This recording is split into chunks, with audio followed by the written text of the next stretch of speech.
right, you bunch of yahoos, strap yourselves in for another episode of Dan and Don's Toxic Masculinity. In other words, shut up, sit up, and pay attention. And welcome back to another episode of Toxic Masculinity, where I have my co-partner in crime, the other mustachio man that has graced the octagon cage, Don the Predator Frye, and yours truly, Dan to be Severn. Today's guest there, we have Mr. Gary, am I going to pronounce it correctly? Rabine? Perfect. Yes, you got it perfect, Okay. Don. All right, good. But we're going to be talking to Gary about actually a number of different things. First off, would be the fact is that you are a self-made man. I mean, that's what that was one of the first things that caught my attention is that you didn't really jump into a family business. You actually started something on your own, and you made it work for you. Absolutely. It started with work ethic, right? My dad was my dad still today at 83 years old is a hard ass, right? He was an old Golden Gloves boxer. He was he's a factory worker, kind of a brawler guy, and he's a great guy, but he didn't take any crap, and he didn't let his kids get away with anything. And he had us all working by the time we were 10 years old. We were doing something. If we weren't doing something on our own to make our own money, he had us working. So, he cut trees, sold firewood. So we were splitting firewood, cutting trees, hauling logs, and doing whatever it took. And I think that's important. We don't see enough of that. Back then, it was probably more common. But my four older sisters, myself, and my brother all learned how to work at a young age. And that was one thing. And then I got into wrestling at a very young age. I think third grade, fourth grade, whatever it was, I got into wrestling and liked it a lot.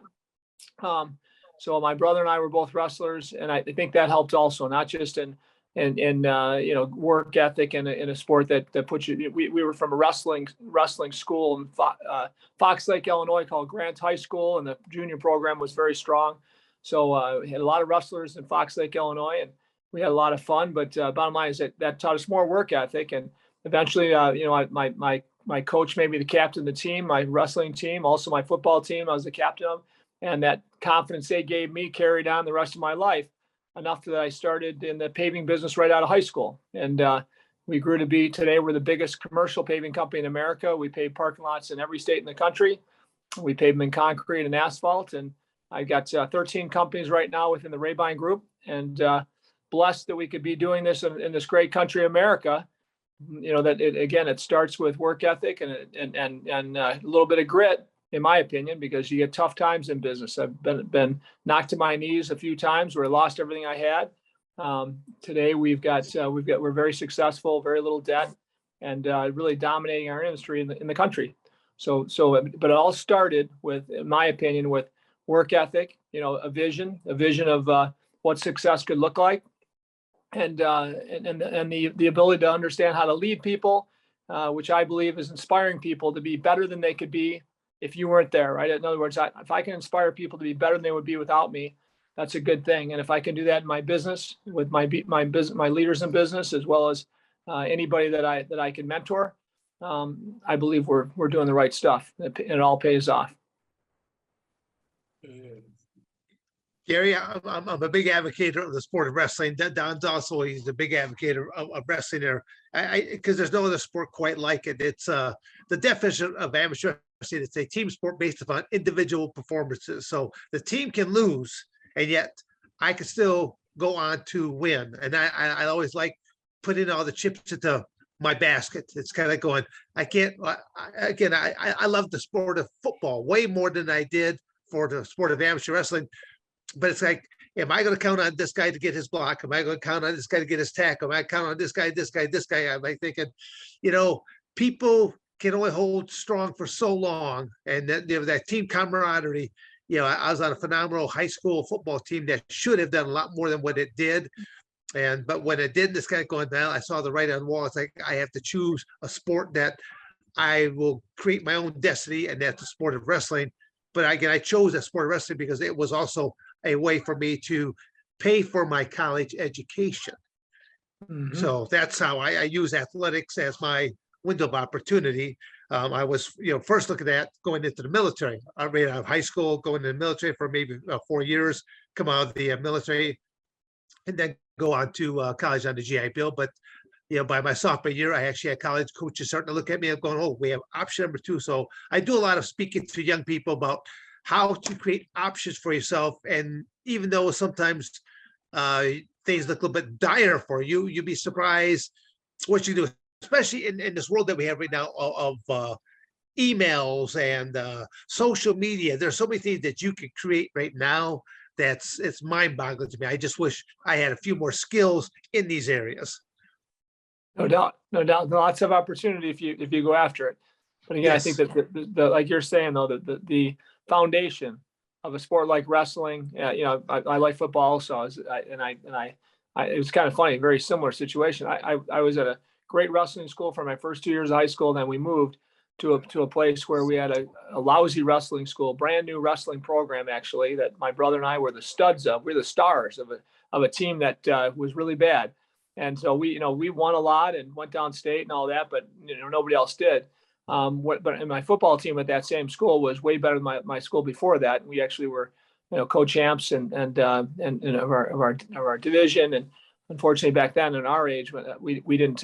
We got beat 6-0 by a team that was the co-champs to us. So they went downstate. But either way, bottom line is fun times. But I think, if we look at what we learn as kids, it's so important for our future, and what we teach our kids as parents is so important for the future of those kids. I think that, some people miss that. They think their kids are supposed to have everything, all the things they need, instead of all the love and discipline that they need. And, my kids today run my companies. I've got my son 35 oversees 13 companies. My daughter 33 oversees one of our biggest companies, our national business, Rabine America. And they've been working since they're very young. Even when my wife and I had a little bit of money, we didn't let them know, and they didn't know we had any money because they were working their asses off, right? And so with 4 kids, we wanted to make sure that they all had an independent mind and the ability to kick ass at anything do in life, and that starts with work ethic. And I think it's so important to teach our kids work ethic, and then give them more love than anybody could ever give them, and a lot of discipline, right? And if we do those things right, we grow great people. Unfortunately, today I don't see enough of that. Well, I totally agree with what you're saying there, especially showing that love. Sometimes they think when the kids think when you're coming down upon them, they don't really see the love, but it's kind of like going. Sometimes it's no as tough love when you have to kind of drop the hammer on them, knowing that I'm trying to mold you into an adult that's going to be responsible for things down the road. You have to say, you have to be able to say no at different times, and then if you cast out. Because my kids were always used to be saying no to this or no to that, and then I throw it every now and then. I go, "What's the maybe?" And I go, "Well, what's a maybe?" I go, "I have to think about how many different ways this could go wrong first." And I go, Well, and if you look at society again, we look at society and how we raise our kids is the same thing in society. Right now, I ran for governor recently. I was about a month ago. I lost 6 people in my Republican primary, and I lost that race, but. My whole thing was, I want to straighten out Chicago and the cities in Illinois that are falling apart with crazy violence. And it's one thing. It goes back to the same thing we just talked about, right? Accountability, right? Yep. These people don't raise their kids with accountability. They one parent families unfortunately have a tougher time doing that, like we have so often in these urban environments. But as a society, if we don't hold the little shits accountable when they're stealing, $5 worth of stuff or $100 of stuff, right? Heck, in Chicago, they're not so holding you accountable if you steal $999 worth of stuff. You're not gonna get arrested, okay? They're not even gonna chase you down. They're gonna say to the store owner, "Don't be so cheap. They must have needed it more than you," right? So we've got to change that in society. Unfortunately, the left-wing nut jobs that run our country right now and our state of Illinois, they don't care. Marxism, socialism, Marxism is a system that doesn't hold people accountable because they want that chaos, right? They want that division, right, of people where we have the violence that it creates. So again, we need accountable people, and as kids, we need a whole society accountable for the mistakes or the crimes they create. Good, Gary. I would have yes, my vote for you. No problem on everything you just said. Just I was like, going, geez, Pete, I'm thinking, I love this guy. And I might run for governor again because Yeah, no wonder you got, lost there. Because doesn't surprise me that you didn't win in that state.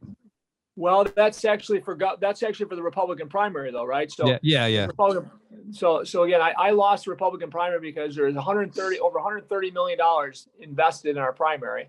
I had what would be normally a decent amount, about $5 million invested, but my opponents had 55 million, 48 million, and over 20 million, right? The three out of the six of us. So it's tough to catch them with name recognition because they could afford all the commercials they wanted. Yep. And I couldn't do a lot of commercials across the state of Illinois. So again, money does buy you votes in the state of Illinois and many states, right? So 100%. I mean, that's sad, Gary. I mean, I always said that. Why isn't there just simply a cap put on all these politicians that are running for offices? Because when you look at how many millions of dollars are wasted through each election that takes place, and sad as it is, usually it's because most people, when they do finally decide to vote, they probably shouldn't be voting in the first place because they're not educated whatsoever, and they go in and they like, what name do they even resonate with? Well, I heard about this person's name, and that's what they think about. And I'm like, I don't want you to vote in the first place. You're an idiot. yeah, that's right. So I wish I wouldn't even vote. Well, no, yeah. So definitely, I believe there should be campaign limits, and I'm going to fight for that also in the state of Illinois. We should be fighting for that across the country. We got fat socialists like our governor Pritzker. Okay, the guy's 450 pounds probably. He served as our health czar in the state of Illinois through COVID. Okay, your health czar. Yeah, he's our governor, right? He's our governor, but he told us all how to live our lives through COVID, right? And again, he's hot water now. What's that? Oh, you're yelling at the kid here. Oh, yeah. Sorry. No problem. But yeah, so either way, right? We've got to let good people. And again, if you let people just buy elections like our governor did, he's a billionaire. And he'll put $100 to $200 million of his money in the race, money that he never raised himself. He never built anything himself, right? It's easy when you're a trust fund billionaire to throw $100 million at a race and have a great chance of winning it. It just again, it just kind of just grates me just to hear that kind of stuff, because it's you come from that story that I want people to hear. I mean, the fact that you did something on your own. I mean, first off, you said you started off in this asphalt company. Did you actually work for an asphalt company to begin with, like in high school, and then you decided to morph into it? I mean, that's a great question. So I actually did all kinds of things as a kid from 10 years old on. And at 13 years old, I started grading driveways. Okay, wait, we'll stop you right there. 10 years old now. Okay, so 10 years of age, you're basically fifth grade at most? Yeah. Okay, so grade, what were you doing at fifth grade? I'm just kind of curious. Well, we had paper routes back then, right? So my paper route, I got $6 a week, and I usually got a couple dollars in tips every week. And I delivered papers every day, and 35 papers a day. And but the cool thing is I gained mowing jobs along that route. I was mowing a bunch of the older folks' homes, so that I made more money doing that than I did papers. And then the jackpot I hit was we had two marinas near my house on my paper route. Okay, and on Saturday mornings and Sunday mornings I hit the dumpsters for aluminum cans and recyclable bottles. And so I recycled bottles and aluminum cans, and that's where I made big money. That's where I made $30-$40 a week, and that was the jackpot, right? So okay, what was it referred to as dumpster diving at that point in time, or just diving for treasure? I've got a song that I wrote. So I have a podcast too. It's called Ditch Digger CEO, and Ditch Digger CEO. I've got a song, and it talks about dumpster diving for aluminum cans. So yeah, dumpster diving. And so, yeah, that's what I did as a young guy. And then eventually I started grading driveways, running a little Bobcat for a driveway company. I did that all through high school, right? So I did that, worked for my dad. I did a lot of things, but I like paving and operating rollers and equipment better than anything else. So that's what I focused on when I graduated high school. So I could definitely see where that would move in there. I mean, the first time I ever handled a heavy machinery was probably within my first 2 years in college there. I happened to be dating a young lady that father owned this big construction company, landscaping quarry, things of that nature. And he brings me out on this, he owns like a couple thousand acres right along the Grand Canyon. And it's just a beautiful type of setting right there. And he takes me out this front end loader. And basically I'm on like a 40-acre parcel. And he's like going, it just simply shows just how I started. He goes, just don't drive it over the edge. And I go, he's like, figure everything out yourself. I'll see you here. I'll see you back in about 6 hours from now. And That's I go, awesome. okay. So, yeah. What kind of Those work are were you? just- What kind of work were you doing? Were you doing grading, or what were you doing? Ripping Well, out basically, trees? I What? was actually just clearing land because at that time the sagebrush was choking out all the grasslands, There and you then go. he actually had some grasslands for grazing cattle and that. So that's all I was really doing, was just clearing some land just so they could drop some more wheat seed and things of that barley seed, things of that nature, so they had Sure. some nice grasses for the animals to graze upon. So that's all it I really love it. was. But it was just a beautiful, what a beautiful setting there. Just because the civilization, I was a good half hour from civilization as you know it, and I had a bunkhouse, so it was like pretty cool, the fact that you're there by yourself, and you each morning actually taking a rifle, putting it into the horse, taking a horse out to the pasture where I'm gonna be working in this 40-acre parcel today. But like I said, he owned I forget, like he owned a couple thousand acres right along this. And so I'd be like in one 40-acre parcel here, then I'd be over into another 40-acre parcel. And every 2-3 weeks, playing with, I mean, he had a rough landing strip. The guy actually flew a plane and stuff like that, would come on in every couple of weeks, check on in to see how progress was going. And I would go just kind of ahead of his time, I think, at the time. So That sounds like fun work. I love anything on heavy equipment, knocking down trees or excavating or building parking lots. Like it's all fun to me. Well, the sad part when I was working for the same guy is when you're working at the actual the grinder, where basically you turn big rocks into little rocks. That's where crusher. when you spend about 8 hours doing that, and you hear all that noise, right? You got earplugs in, you got your face mask on because you're just not doing nothing but sucking up dust at all times. So Yeah, I've done a lot of that. Crushing stone, crushing rock. It's yes, that's a loud, dirty business. the loud, dirty business. And in Arizona, it's the mighty warm business. Mighty Yeah. warm. So my thing, Don, is I focus on dirty businesses and I make them sexy, dude. That's what I do for a living. So I've got our paving business, uses the best technology in the world. And we do a lot of our own engineering. We have some great engineers that build pavements that'll last longer than our competition in concrete or asphalt pavements, right? So we make a paving business pretty sexy because we're doing things nobody else is doing. And we've got some technology companies that we started that really are ancillary to our businesses, but we use drones. We fly drones everywhere in the world now, and we assess the condition of pavements and roofs like nobody else in the world. And that business is growing rapidly, but it's a lot of fun. Again, we focus on differentiation that makes us better, stronger, faster than any competitor in the world, and that's what we do constantly. So every business of our 13 businesses has a differentiator. Usually the differentiator is some type of technology, whether it's 3D technology or it's artificial intelligence. We do some of the cool stuff, and it's because we network across the globe with the best minds in the world in every trade we're in. So every CEO I have, his job, his objective is to become a world-class company.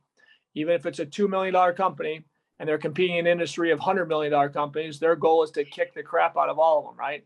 And so as a competitive guy that I am, if we can't differentiate strong enough to be world-class within a short period of time, within 10 years, we're probably not going to be in that business. And right now we're world-class in 4 of our companies. They have no competition out of our 13 companies. And the other 9 companies are going to get there also. If they don't, we'll probably be selling them, right? But so again, it's easier today. You mentioned technology. If you use it for the right reasons, it's a blessing, right? If you're using it for Yes. porn, not such a blessing. Makes you a creepy dude, right? So Oh, again, yeah. so Big so time. what do? We use technology to be the best in the world at many things.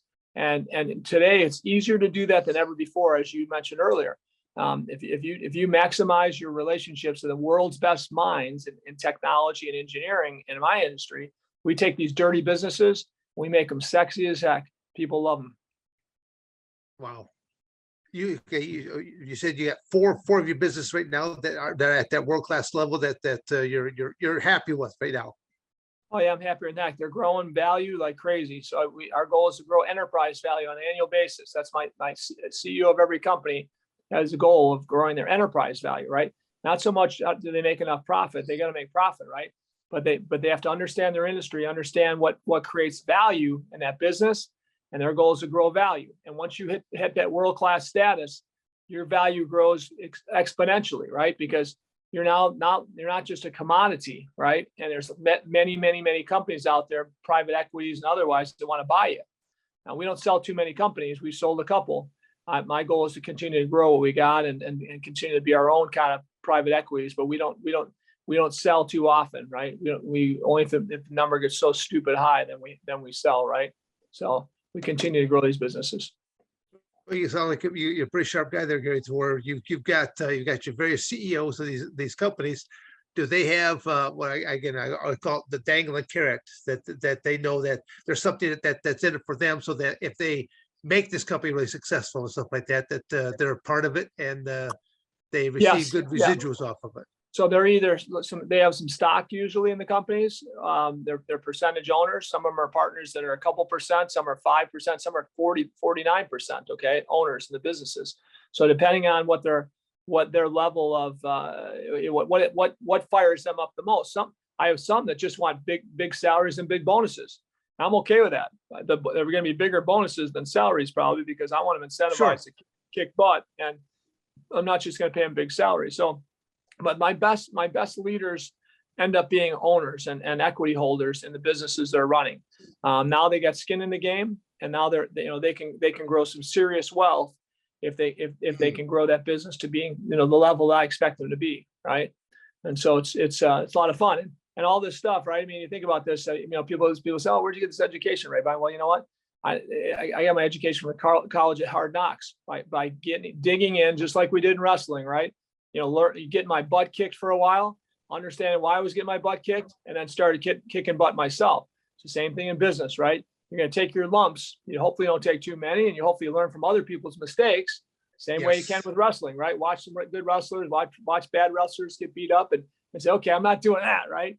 But either way, it's just like business, where if you dive into stuff and you just work your butt off, you're going to eventually figure out what caused you the most stress and what caused you the most success. And that's what we do in our businesses, right? But we also find mentors, just like you guys in what you've done in your life, right? You find mentors that are extremely good at what you want to be great at. And if you befriend them and you gain their confidence and trust, they're there for you too. And that's the other thing I'm big on is mentorship. Yeah, no, I totally agree on the mentorship. I've got a number of older gentlemen that I keep referring back to on all occasions there right now. So there's a few things that are coming up here, even in the short term. Have you ever heard of the name Mike Chapman? Mike Chapman has written probably 16 or 18 books on the sport of amateur wrestling alone. He probably one of the biggest authors on the sport for quite a few years. He used to always be at the national tournament, and he would have a display set up with all of his different books and at the NCAA tournament typically. He's just a great guy that I ended up getting to know as a freshman at Arizona State University. Ended up writing several nice articles. I happened to meet him one time, and I just shook his hand and said thank you for things he done, and I've stayed in contact with him ever since that time frame to where now. I just received another email from him today, and he's talking about another documentary he's got coming out, because the guy's in his early 80s now himself. So he's got another documentary that's coming out. So he doesn't rest on his laurels. He's still working, still doing things, and but health is starting to decline a little bit there as well. So, but Don, you know what? My best mentors that have been in my life are in their 80s and 90s, and they're still a blast to be around. because they're thinking 20 years ahead still. Okay. They're thinking 20 years ahead, and their minds are constantly working.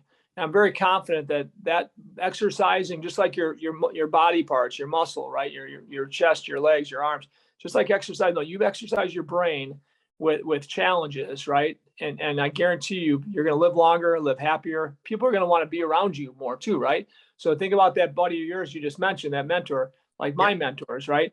My mentors are 90. I got a mentor I think about 94 years old. You talk to him, you're excited to be around the guy because he's talking like, in 20 years, here's what's going to happen. You better be ready for this, Rabine. And he'll talk about politics.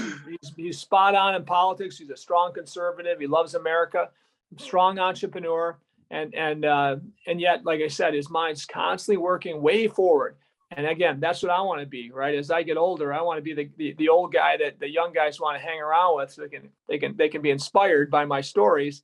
And what does that mean? That means we're constantly adding value to life. Instead of being a detriment, we're adding value to life just by inspiring people to do things they might not do otherwise. Yeah, I got a question for you. If I can jump in here, y'all take a breather here. Jump in, Don. What can Illinois is really liberal, and but you have some gun companies there. How do the two mix when you have some of the worst gun laws in the country? Well, you know what? I think if we have plenty of people that have a lot of backbone, like myself. We have a lot of guns. There's a lot of gun laws, but we still have concealed carry here, and we have a FOID card, which is stupid, but otherwise, like I said, you get through that, and we have a concealed carry. But I carry half the time at least, depending on where I'm be for the day. And I shoot guns a lot. So again, I think no matter what, you can be in a left-wing crazy state like ours. That Constitution, if it works right, like if we let it continue to work right, protects us, doesn't it? And that's what we expect here. But yeah, we got some nuts. How come the gun companies continue to stay in the state Illinois when you have like I said, some of the worst laws in the country? Don, I think overall some of them are stuck here. I'm like I said, I got 13 companies here in Illinois, and my CEOs that I spoke about earlier, most of them want to get the heck out of here. I'm sure those gun companies want to get out too, but I bet there's a market here for them, local market that they can dominate because they're here, right? So I think a lot of them stay because they can't afford to up and leave and buy a building somewhere else, maybe, right? Manufacturing, once you build it, is expensive to move. But guess what? We're getting so crazy. The state is getting so stupid with their high regulation. That's what I ran for governor because I was going to go after the stupid regulatory environment here and the stupid tax environment here. We're the highest in America on both those fronts. But again, what you said is the case. Those gun companies, they probably won't be here forever unless they just think they have to be because their market's here, their manufacturing's here. How's their market there? I mean, when I was last couple times I was in Illinois, I used to go there for the Godzilla convention because I made a Godzilla movie back in 2005. I was in a 50th anniversary Godzilla movie, in Japan. And even to touch a gun, you go into a gun store, just to look at a gun, you have to have a card. Yeah. That's obscene. It sure is. It's ridiculous. And out in the counties, if you're in Cook County, it's really bad. If you get out where I'm at, McHenry County, we love our guns, and it's a little looser, but you still need that card, right, to pick up a gun and do whatever, right? So yeah, it's not the free country it's supposed to be in Illinois right now, and that's why I'm going to continue to fight this crazy Marxist movement we got. Yeah, I like Texas. I mean, I think it's a beautiful state, and it doesn't have a state income tax. But in Arizona, we have the best gun laws in the country. Our gun laws are better than Texas gun laws.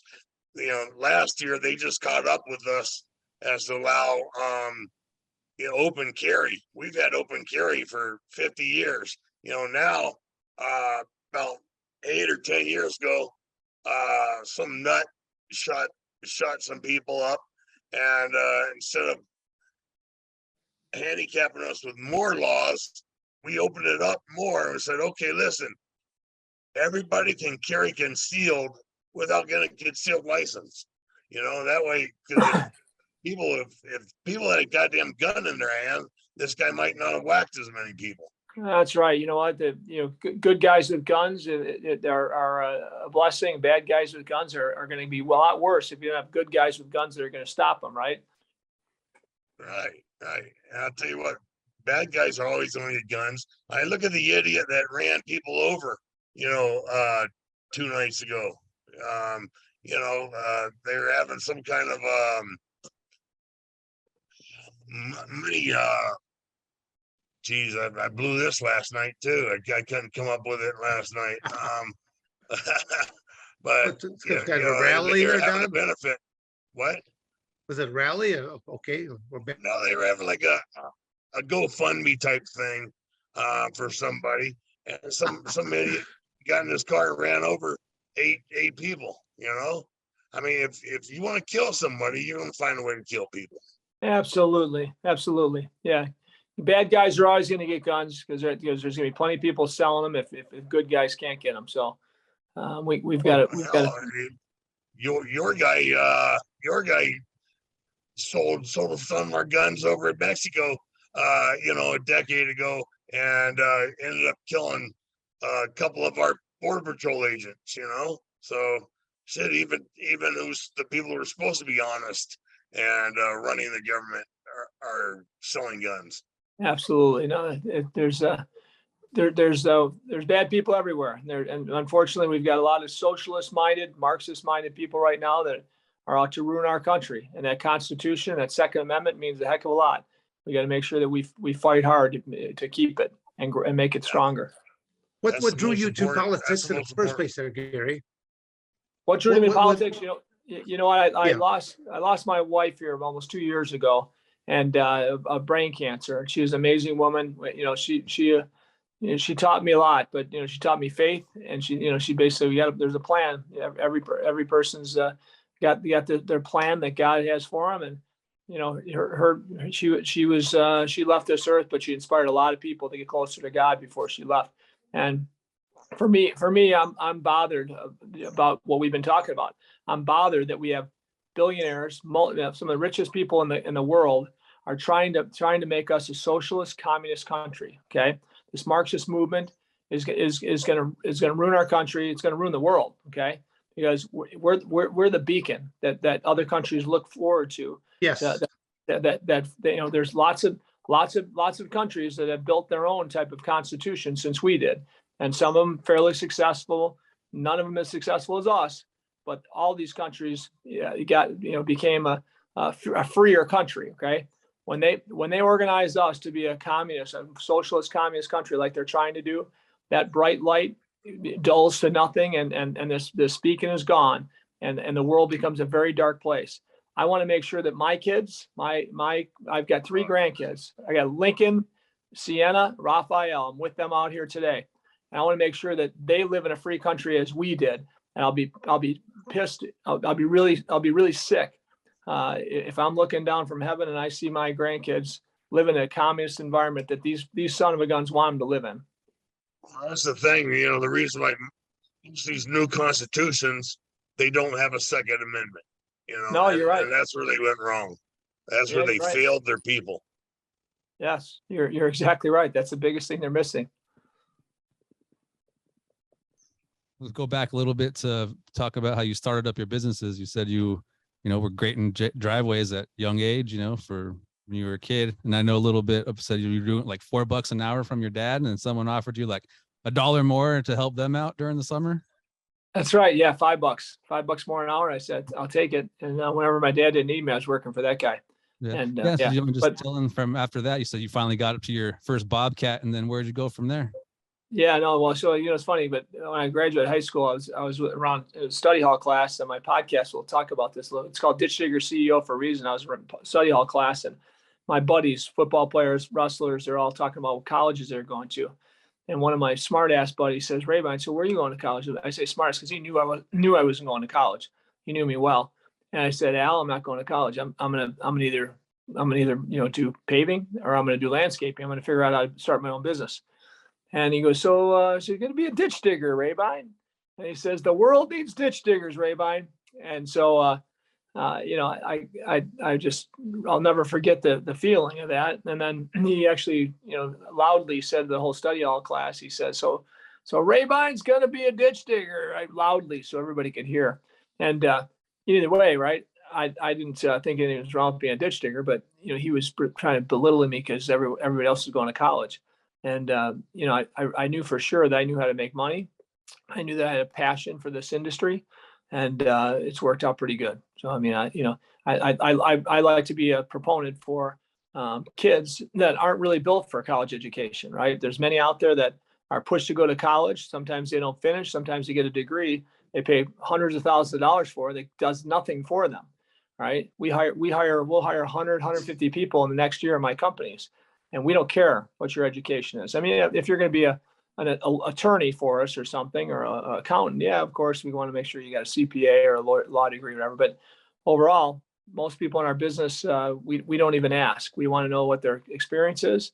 We want to know how passionate they are, and can they live by our core values, right? If they can do that, we do well. So yeah, so started with basically nothing, and today we're the biggest in the country at what we do. I was one of the founders in starting an organization called Turning Point USA. Charlie Kirk is the CEO. I mentored Charlie Kirk early on at 18, 19 years old, and I was one of his first investors and first mentors. Charlie Kirk today has about 500,000 kids in Turning Point USA, and all we do is constantly educate our kids in college campuses why their professors and their administrators are nut jobs, teaching them that communism and socialism is good, okay? And we educate them on why it's so important that we hold on to these free market capitalistic ideas, right? And this Constitution, and why how valuable the Constitution is, Second Amendment, First Amendment, right, and everything else. So that's what Charlie Kirk does today, Turning Point USA, and it's an amazing organization that's growing rapidly. So it's a lot of fun to be a part of that. He's the fellow that's on Fox News periodically, correct? He's on Fox all the time. He's got his own national radio show, his own national podcast. He's a super sharp kid, and he's 28 years old, and he didn't go to college. Right. That's a good story. Yeah.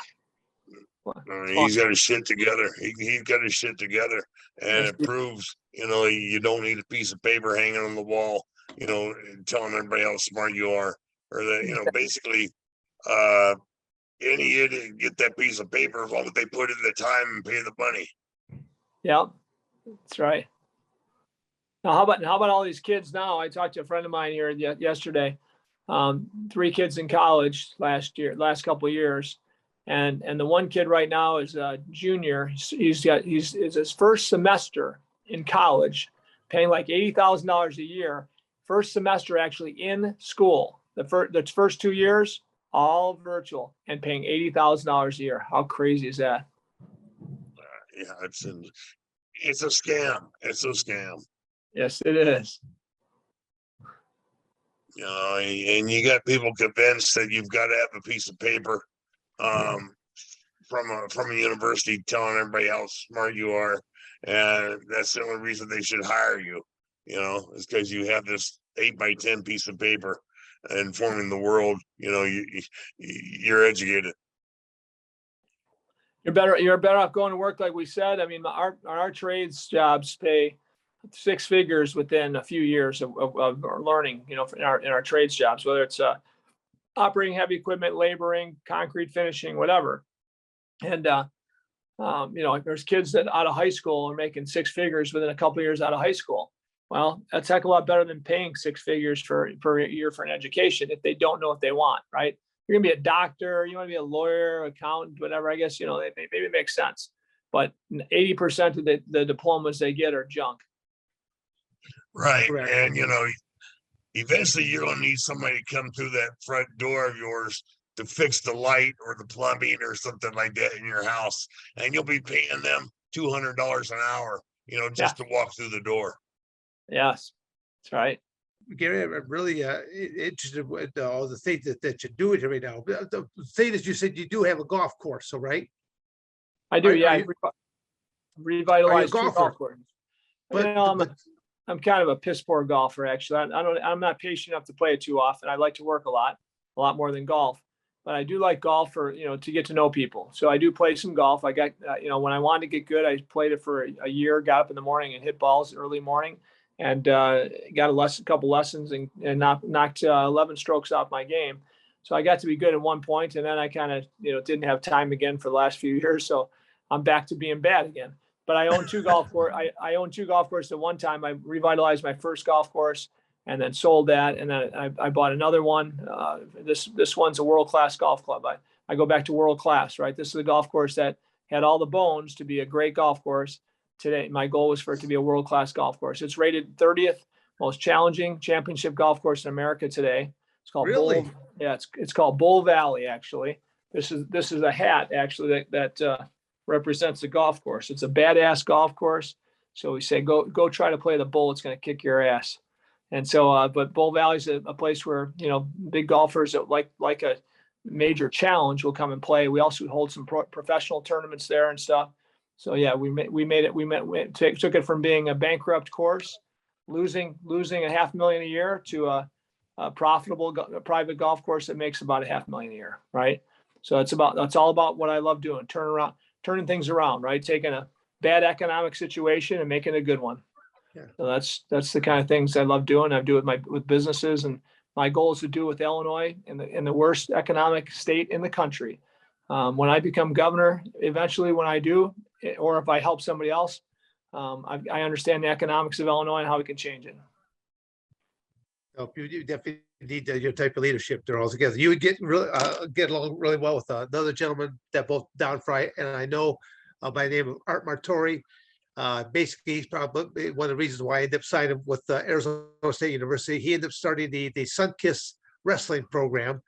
I always, when I was looking for a college to go to, I made it very well known that I was going to sign with a college program that had both a good folk style program, but also had some type of interest into an international wrestling, freestyle Greco.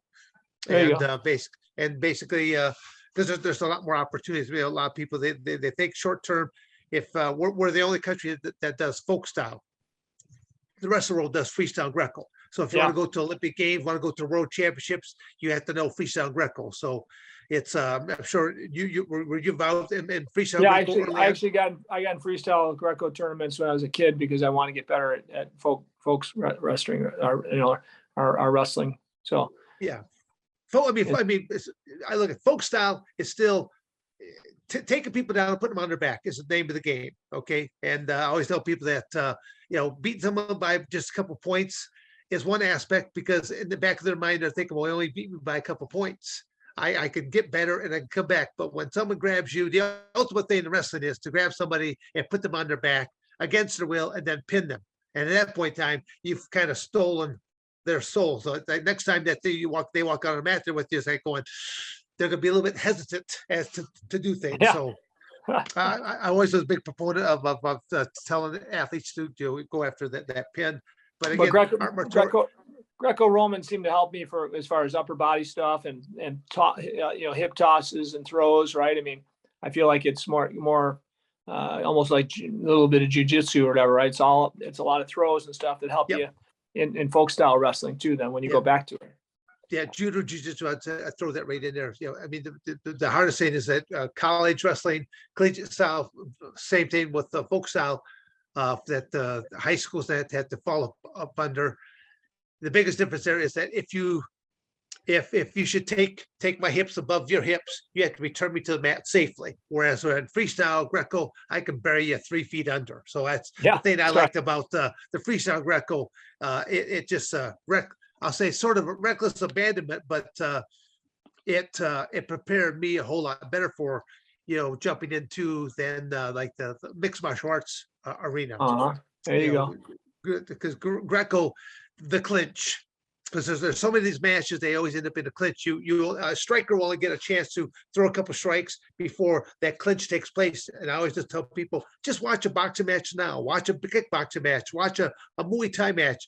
That referee spends more time separating those two fellows, Yeah. those two women or whatever, then they do ever competing against That's each true. other. So Yeah. it's, I always say that a wrestler, the moment they get that clinch, they're just beginning their arsenal. They just had to get way through some hands, some legs, some knees, some elbows in a process there.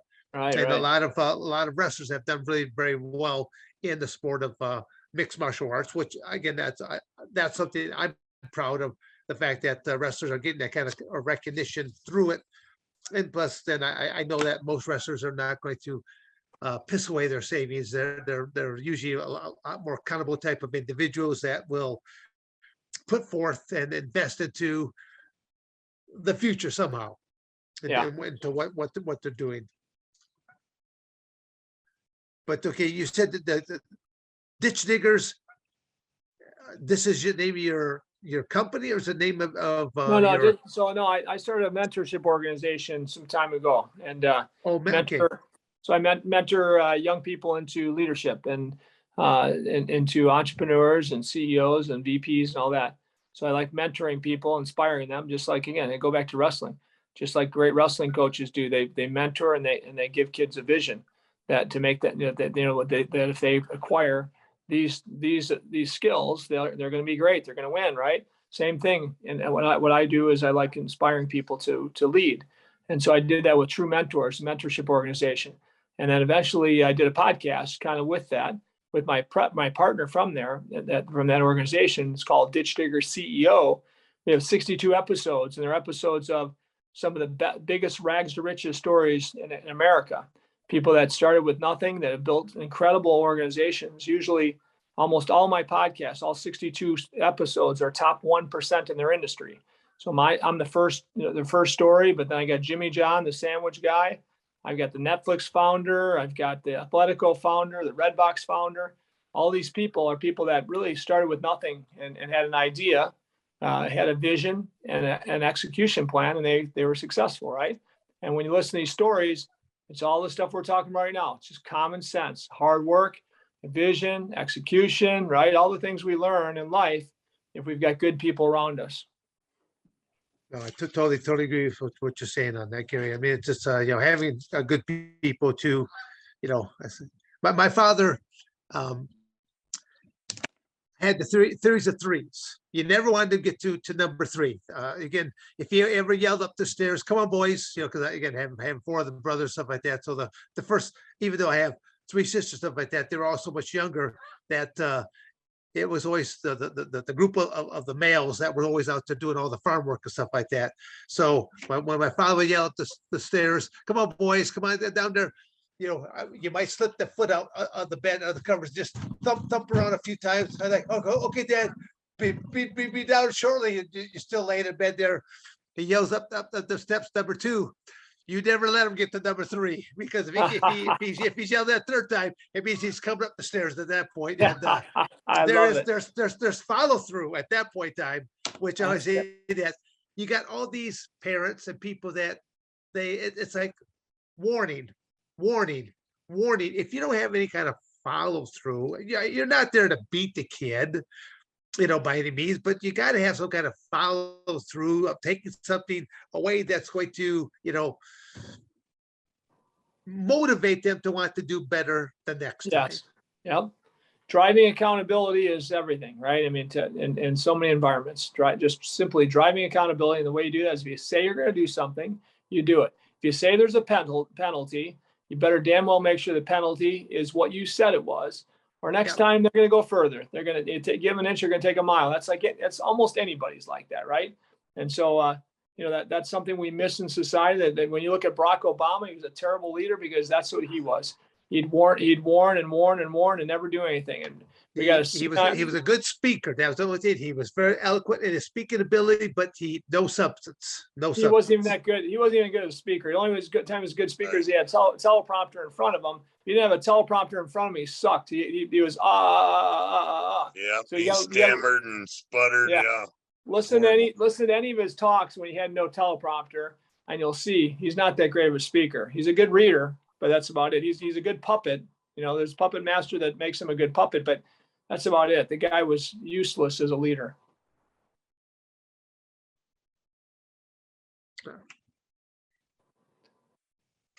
He's useless in every other way too. Yeah, no doubt, Don, no doubt. And now, unfortunately, I think he's the puppet master for the senile old fart we got right now that's leading our country. God, dumb and dumber, you know, jeez. And then you got the vice president who's a moron, and then you got the speaker of the house who's another senile moron. You know, it's pathetic. No, we need to be able to really understand what leadership looks like as we vote, and people that vote, unfortunately, don't understand it, right? Like as Dan said earlier, right? It's about what name they've seen the most, right? Not about the history of that person they're voting for. They don't spend the time to look at that.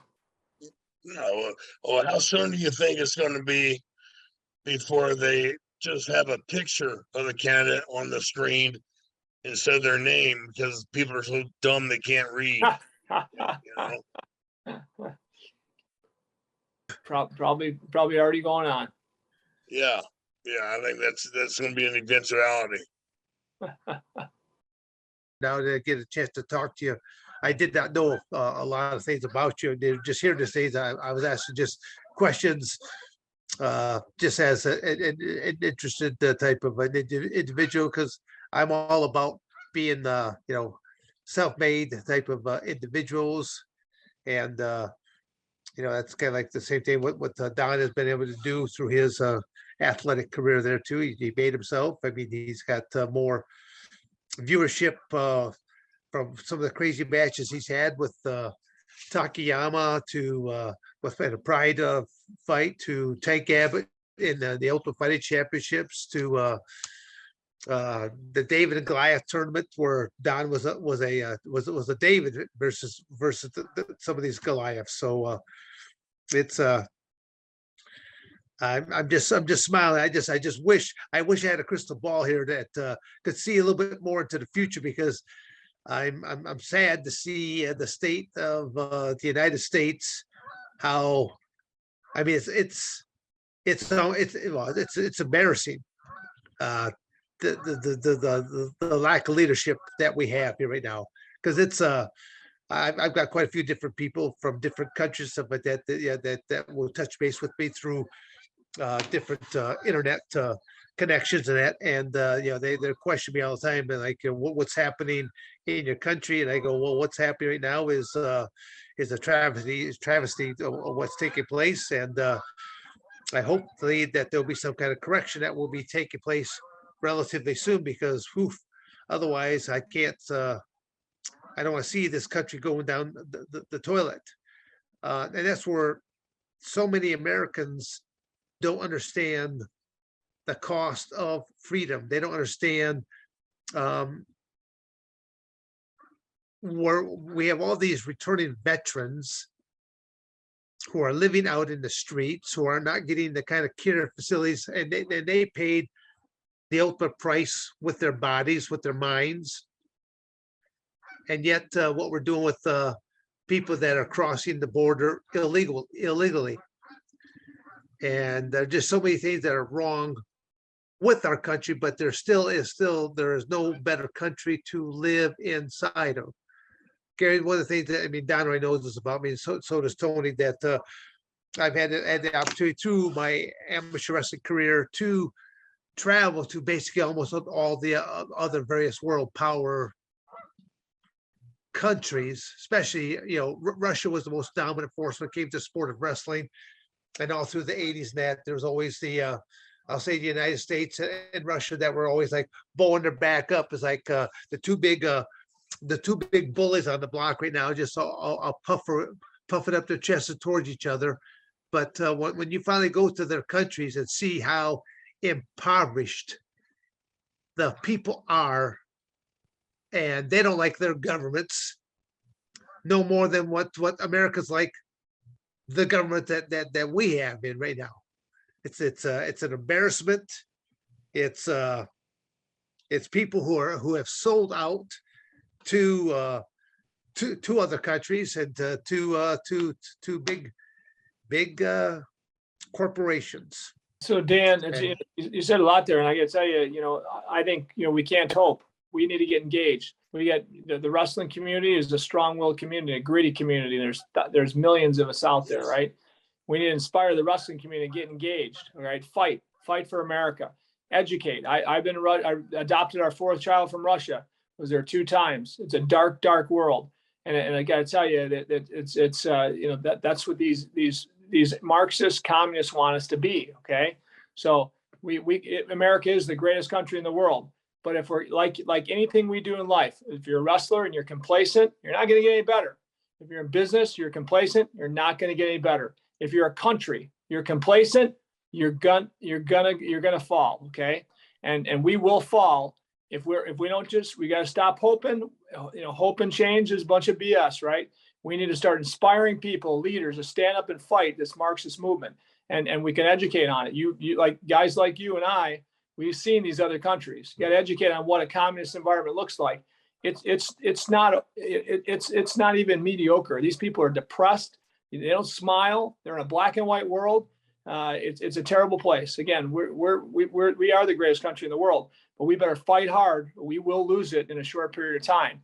And where again, would you tell? Sorry, excuse me for interrupting you. Where would you tell like someone who's maybe in high school, those grades, say that senior in high school, if they want to learn a little bit more about the political system or to become a little bit more engaged, where does someone like that in high school? I want to hit on a couple of the demographics. I want to hit on this high school age group, but I also want to hit on the college age group. But then there's a lot of Americans that are just, they're part of that blue collar, that they don't have time, or they're too. They don't tune in to the world enough. Yeah. They just they rather let status quo go on. And to me, it's like going, I totally agree with what you're saying. If you're going to vote, make certain that you cast your vote, educate yourself to understand it. But what you said there, I mean, kids in high school should be looking at Turning Point USA. Again, I was one of the founders of that because I saw the value of it. I've had a bunch of blessings in my life besides my faith, my family. I've had my own businesses, scaling my own businesses. I've helped scale an organization called Job Creators Network, where people that care about jobs and what administrators, what politicians care about jobs, right? Job Creators Network talks about all the worst regulations that kill American jobs, okay? And we do that. We've got about 400,000 members now. I was one of the founders of that. Turning Point USA, a couple of years later, I was part of helping Charlie found that, build that. Turning Point USA was scaled crazy, and it's all about educating kids on protecting their own future, right?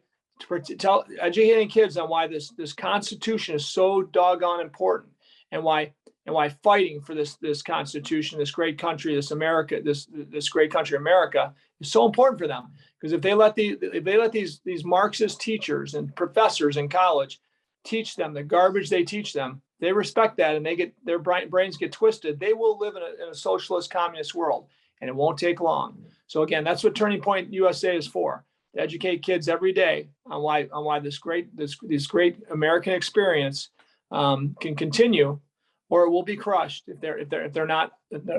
their eyes aren't wide open. Oh, no, that's good. I wrote that down because I would definitely want to mention that a few more times to Turning Point USA. But it's all about educating people, because it's kind of like there's a lot of people that they're looking for things, but it's kind of like going, the internet, it's vast. Dan, the other thing, Dan, is this, when you talk about a wrestler in high school and college, we get Turning Point USA chapters in high schools now too, okay?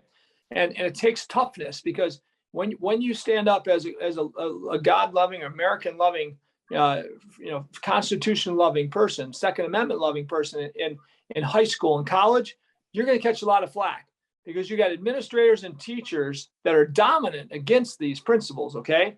So what do? They turn other kids on you, okay? So what better than a wrestler to stand up for these principles, right? The toughness of a wrestler, the grittiness of a wrestler. When I see wrestlers that fall into this left-wing craziness, right, it bugs the heck out of me, because those are the kids that can be the most successful in this amazing free market, free enterprise country that we have, this great capitalistic country. Because when you're gritty and you're a wrestler like you guys and I am, right, you'll work harder than anybody else to be successful. right? You'll work hard. You got you got the grit that other people don't have. And it's a layup for wrestling minded people to be successful in business.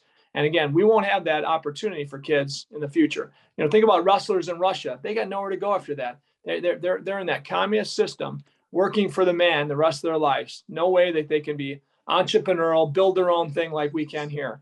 And I want to make sure that doesn't stop. No, you're totally right. I mean, I just know that a lot of these teams, when they get the opportunity to travel to the United States, they travel. Some of them don't head back. They stay here because they realize the opportunities that they have here that they don't have back at their own homes. Absolutely. That's the problem. Is most of the idiots in the United States of America, they don't understand what's going on out there in the rest of the world. Hell, they haven't even left their own block, and back when I was fighting, I had a group of training partners. I took an idiot to Japan, and I says, you need to go get a passport. You got to get this. I says, yeah, it's up there in Phoenix. I mean, you know where it's at, right? He said, no. What do you mean, no? Well, I've never been out of the county. You've never left the county. He's 30 years old, and it's people. They bitch and complain, but they don't know what they're bitching and complaining about. Because they have no experience. Well, and the thing there, Don, is what? We don't teach kids two things in school very well anymore. We don't teach them history because we don't want them to know the truth. These idiots don't want them to know the truth. Okay. We also don't teach math very well either. I'm a math nut. I understand math inside and out, and it's done well for me in business to understand math. Right? You understand how to make a profit. And you understand overhead if you understand math. You need that in business. Okay. But guess what? When we interview kids that got straight A's through high school and college, they come to us. They don't know any history and they don't know math, right? Very often they're socialist-minded kids and they can't add or subtract. Okay. So, I mean, that I think it's purposeful that we're dumbifying our schools as we teach them, things that these people want them to know. Oh, absolutely. Absolutely. I mean, you have them dumb. Well, it's just like the Chinese used to say, you want to control them, keep them hungry. Keep them hungry and stupid. And that's how you control the population. Absolutely. Like Mao Zedong back in World War II, he says, I'll line my people up a mile wide and march them towards you. You'll run out bullets before I run out people. Right. And that's exactly how they feel about their citizens. And that's how our government feels about our citizens. They leave the border wide open and they're just replacing them. Yeah, you're right. Crazy. Have you ever had any interaction with Jim Jordan? What's that? Have you ever had any interaction with Jim Jordan, the Congressman? I love Jim Jordan. I've met him a few times, and what an awesome guy he is, right? He's again, that's an example of a greedy guy that's fighting for America. Yeah. No, again, that's we're gonna just for I knew when he was wrestling and stuff like that from Ohio, but went to Wisconsin, stuff like that. So I knew Jim at a much younger age. I like to see him now just because I think he's doing such a great job, just fighting for America and Americans. So that's what I mean. We need more wrestlers to step up because again, wrestlers have the grit that a lot of people don't have.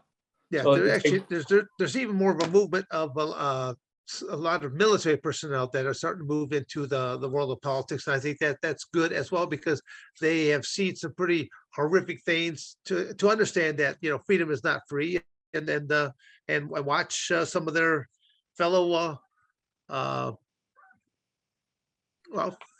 military just basically pay the ultimate price with their life.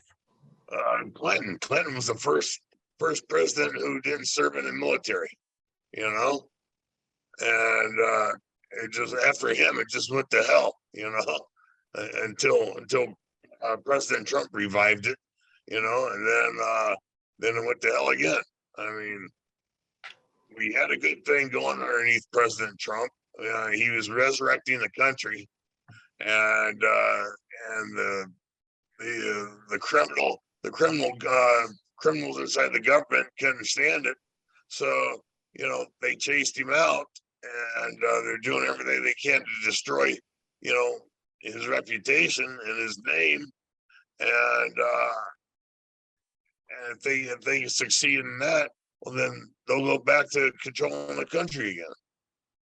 We have to hope that most people can see this, right? And I think a lot of people are waking up to it. Maybe not, you know, hopefully enough, because you're right. A lot of people are pretty stupid. They believe the press. The press is corrupt. Yeah. But to see what they did with him, to see this crazy raid that the FBI did, and you know, to come in like they're at war with automatic weapons and all the other things is so crazy. Don't call it a raid. It wasn't a raid. You know, it was you know, they were just serving papers. Yeah, with guns. Yeah, yeah. That'll be interesting to see how this all really plays out with that. I mean, because it's there's so much wrong with what they did and how they did it in the first place. It's so dirty. It's so dirty. I mean, you've got to be a complete idiot not to recognize the fact. Well, and you know, this again, this socialist president we have right now has hired, you know, through just got approved 870,000 IRS agents added. 870,000. That's like double. That's twice what we already had. Okay, I think we had like 400,000 or something like that, 500,000. Now we're adding, you know, not 100% more. We're adding 200% more IRS agents.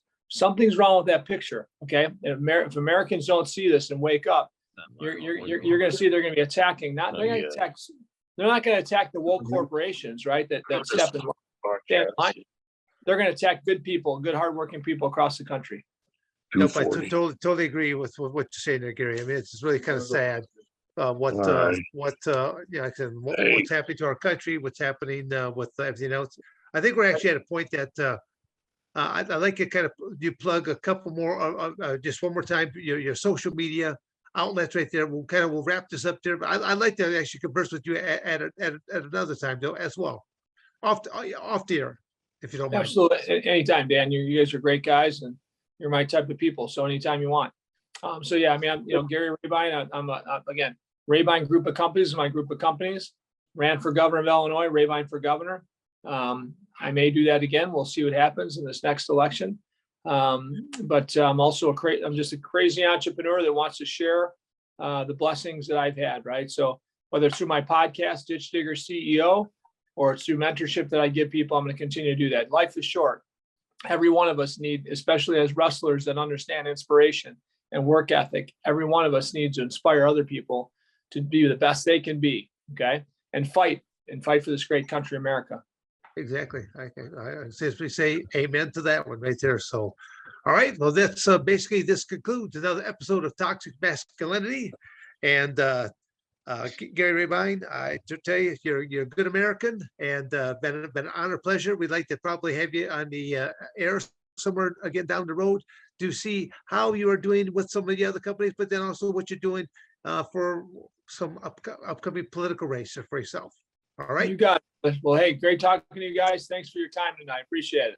Thank you for watching another episode of Dan and Don's Toxic Masculinity. You better like, subscribe, and share, or I'm going to come to your house.